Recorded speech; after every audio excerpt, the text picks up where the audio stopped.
When it comes to rituals, yes, there are choices. But what ritual I do, you must also do. There's no such thing. But don't throw the baby with the bathwater. We must be able to see what is corruption in this.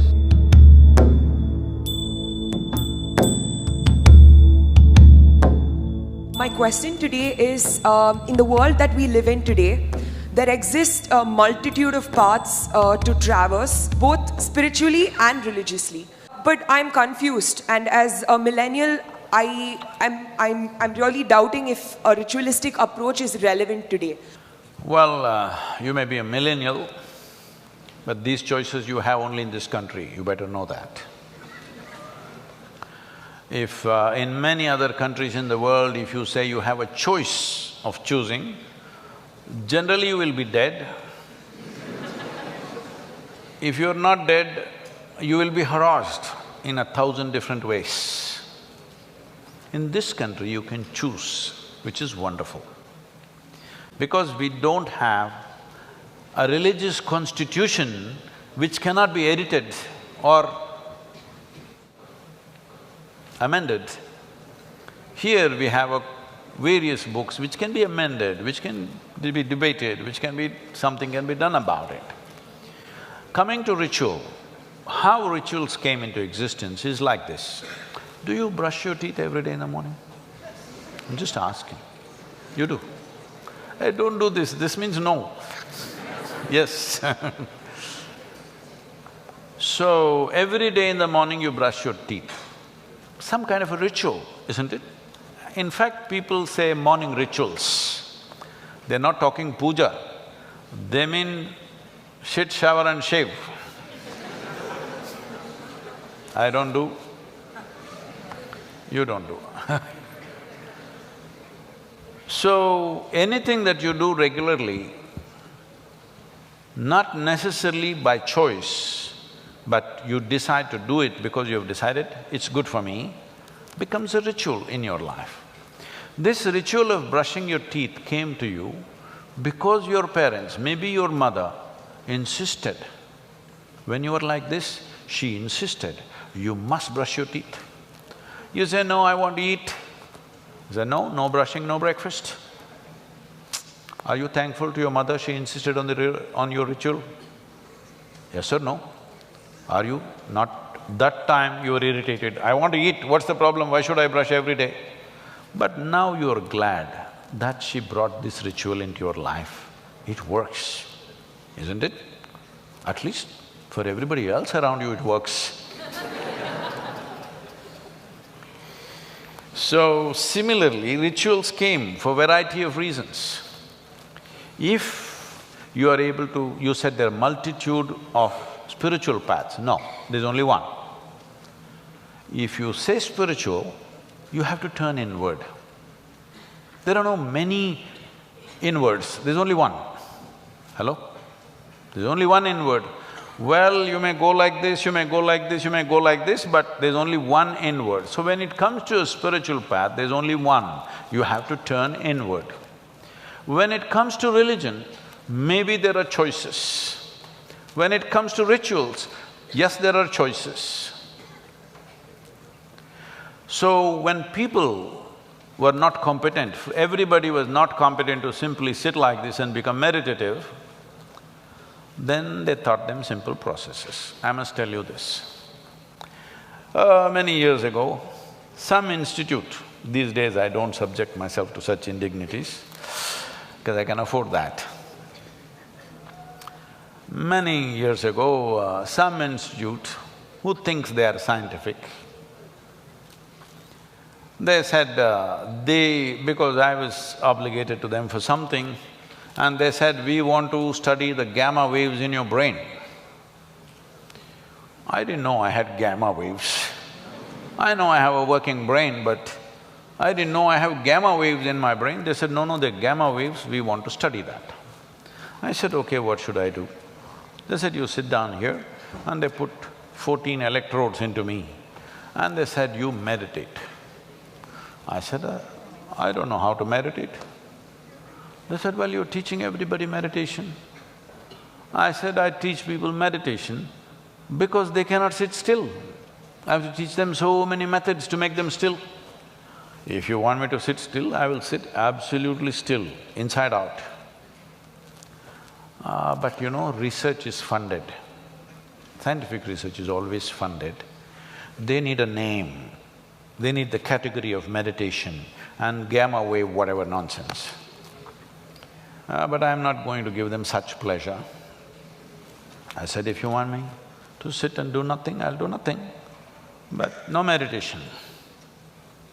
Then after much discussion, probably they found a name for nothing. And I said, okay, you do nothing.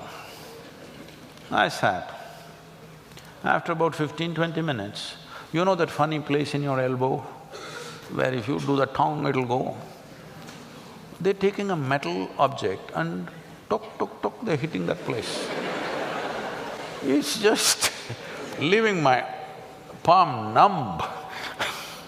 I thought, okay, it's part of their experiment and I simply sat there. Then they started doing my ankle, became very persistent and painful. Then I thought, why are they beating me up like this? What have I done wrong? When I opened my eyes, all of them are giving me a weird look. I said, why did I do something wrong? They said, according to our machines, you're dead. I said, this is a great diagnosis you're making.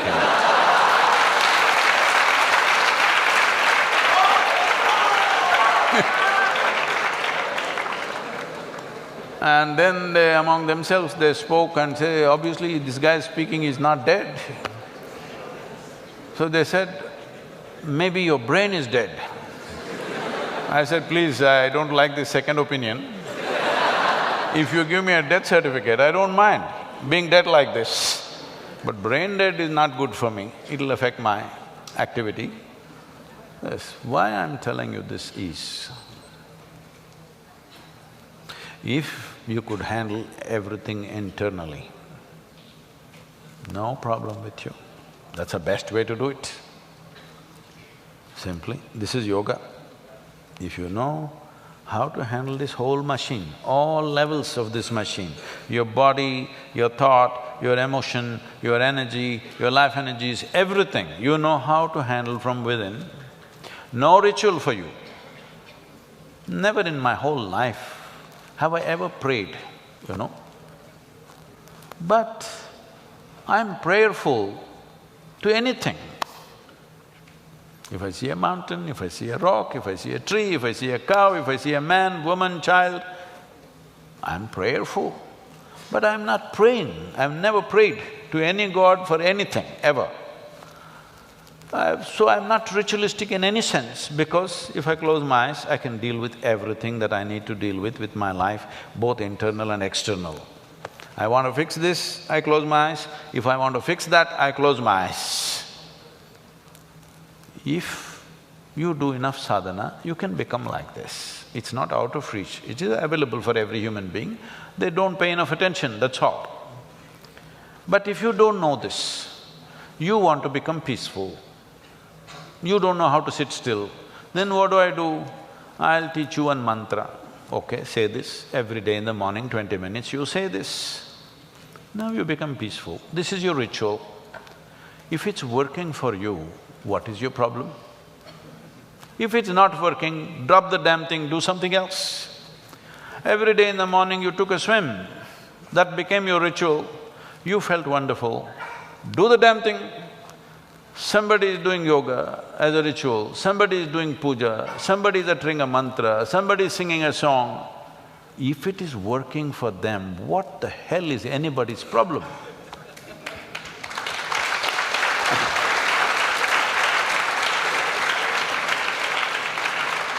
But what ritual I do, you must also do. There's no such thing. Something is working for me, I'm doing it. It's not necessary you must do it. But if you ask me, suppose I'm somebody who's doing every day in the morning Om Namah Shivaya, Om Namah Shivaya, it's working for me. If you come and ask me, I'm feeling freaked, what should I do? Hey, try this Om Namah Shivaya, it's working for me.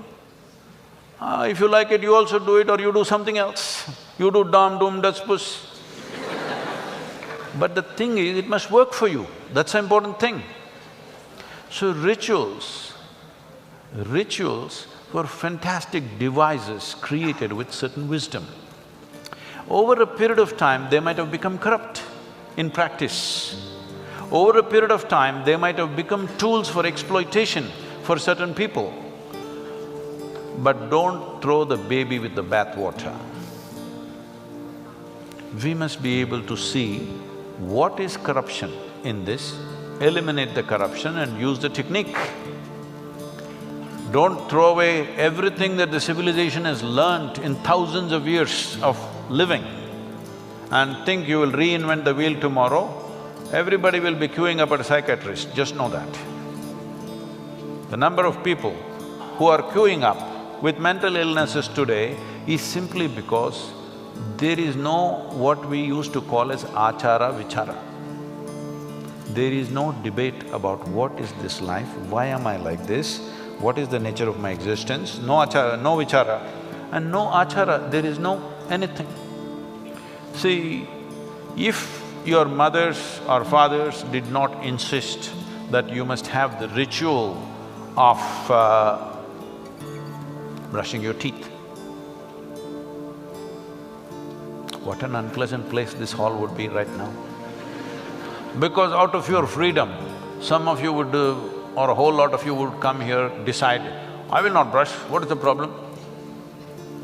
No, maybe no problem for you, everybody else suffers. If you open your mouth, if you stink, not necessarily because of not brushing, just because of your culture, the way you behave, the way you speak, the way you sit, the way you stand, if people around you suffer because of your behavior, which is happening everywhere, isn't it so? Especially for girls, isn't it so? If you get into a damn bus in the town, because all these things were taught as ritual, this is how you must approach. When we are growing up in our house, our sisters are there, you cannot even address them in singular. You always have to address them with a certain respect, even when they're little girls. We want to fight with them, we want to beat them, but no, you have to address the girls in a certain way. When you grow up with this kind of ritual, now you learn how to treat every woman on the street. Otherwise, look at the way people are behaving, most uncivilized. Uncivilized means what? The necessary rituals of culture are not there in those people, isn't it? So these can be various kind of rituals, social rituals, spiritual rituals, religious rituals, it doesn't matter. Is it working for you or not working for you? That should be the only question.